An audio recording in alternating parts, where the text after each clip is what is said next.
बंड केलं म्हणे, बंड केलं, यांचं बंड. कसलं बंड? बंडही नाही, फूटही नाही.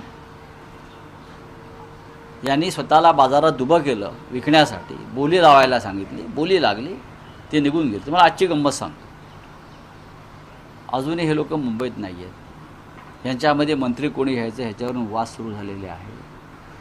तेव्हा तोडगा असा निघालेला आहे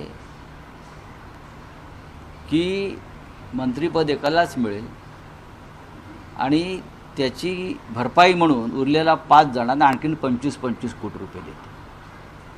पण तुम्ही आता गोंधळ घालू नका. एकाला मंत्री करू आणि जे मंत्री होणार नाहीत त्यांच्यासाठी अजून 25-25 कोटी रुपये या वर्षभरात देऊ, असं त्यांचं रात्री मांडवली झालेली आहे. यांच्याकडून तुम्ही बंडाची किंवा विचारांची काय अपेक्षा करता? त्यांच्या मतदारसंघात प्रेतयात्रा काढतायत लोक. हे बिळात लपून बसलेले आहेत. बरं, हे बाहेर पडू शकत नाही. यांना पोलिसांचे बंदोबस्त लावलेले आहेत. का?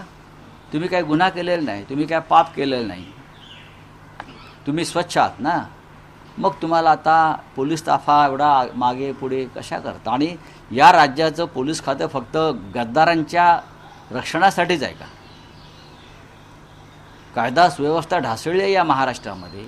महिलांवरचे अत्याचार वाढलेले आहेत, खून दरोडे वाढलेले आहेत, हत्या वाढलेल्या आहेत, फसवणुकीचे किडनॅपिंगचे गुन्हे वाढलेले आहेत. पण संपूर्ण पोलीस दल देवेंद्र फडणवीस यांनी जर गद्दारांच्या रक्षणासाठी लावला असेल तर हा जनतेच्या पैशाचा अपव्यय आहे. गद्दाराने त्यांच्या हिमतीवर गद्दारी केली आहे ना, मग हिमतीवर फिरून दाखवावं ना. तुम्ही हिमतीवर गद्दारी केलीत, तुम्ही हिमतीवर 50-50 कोटी रुपये घेतलेत, तुम्ही हिमतीवर 200-200 कोटीचे ठेके घेतलेत. मग त्याच हिमतीवर तुम्ही रस्त्यावरती मोकळेपणाने फिरा खासदार म्हणून.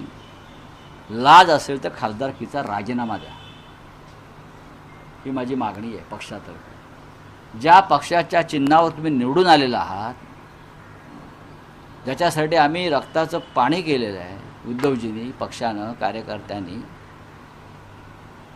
थोडी जरी लाज शिल्लक असेल, ज्यांनी खोट्या शपथा घेतल्या आपल्या आईबापांच्या आणि साईबाबांच्या आणि आई भवानीच्या, त्यांनी त्यांच्याकडनं काय अपेक्षा करा? राजीनामे द्या आणि उघडपणे जनतेला सामोरे जा. होय, आम्ही राजीनामा दिला आणि आम्ही पुन्हा निवडणुकीला सामोरं जातो.